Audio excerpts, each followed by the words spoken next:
I feel like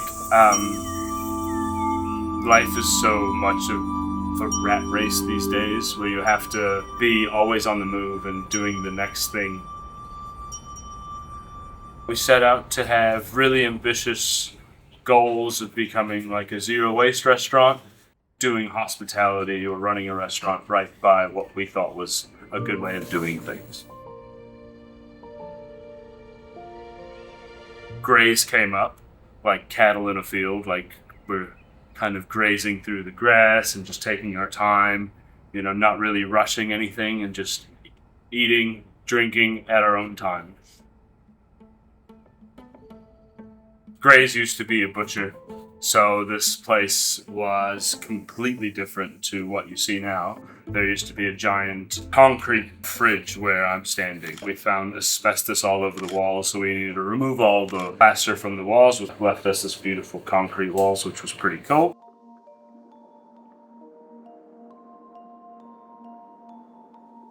If there's an opportunity to put some love into something, if something needs to be repainted in some way and you can put that little extra love, we dive on into that because it becomes more you.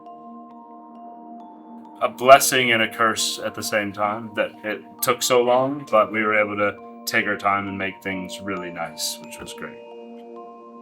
My first full-time jobs were in sewing factories. My mum was a factory manager. It's a vintage sewing factory machine lamp.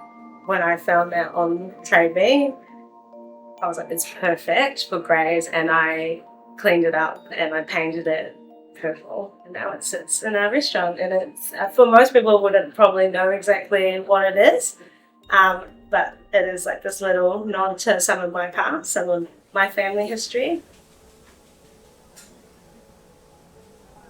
If what they have is in season, then we'll put it on the menu, and if it's not in season, we won't put it on the menu. Keep supporting that farmer, because even though their cauliflower crop might have failed, I want to buy as much as I can because they're obviously going through a hard time. It was really important to me to not compromise on our values. If something went wrong, we had to change what we did so that it stayed true to the Graze name. Winemakers are sometimes more like farmers than they are like a sommelier. They work the land and they have like a really different kind of relationship with their wines than we do. They spend their whole life making this one thing, It's kind of the same as us, right? Like we spend so much time making this thing so that for somebody else to enjoy it. We're buying somebody's life's work, talent and passion, and we're adding ours to it. Combining all these other individuals that are doing the same thing, bringing all of their things that they've made, and being like, here, can have this amazing time. I suppose people can see the food. I don't think they quite know the extent of the amount of effort. Say if a piece of broccoli comes in and it's got a lot of leaves on it, we'll take those leaves and blend it up and turn it into a green food coloring for our pasta dough. We're thinking about how we can take the whole item and get as much use out of it as we can.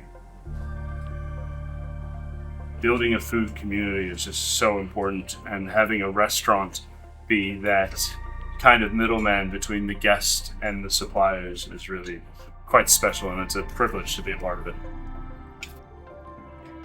It's hard work, but we can't stop doing it.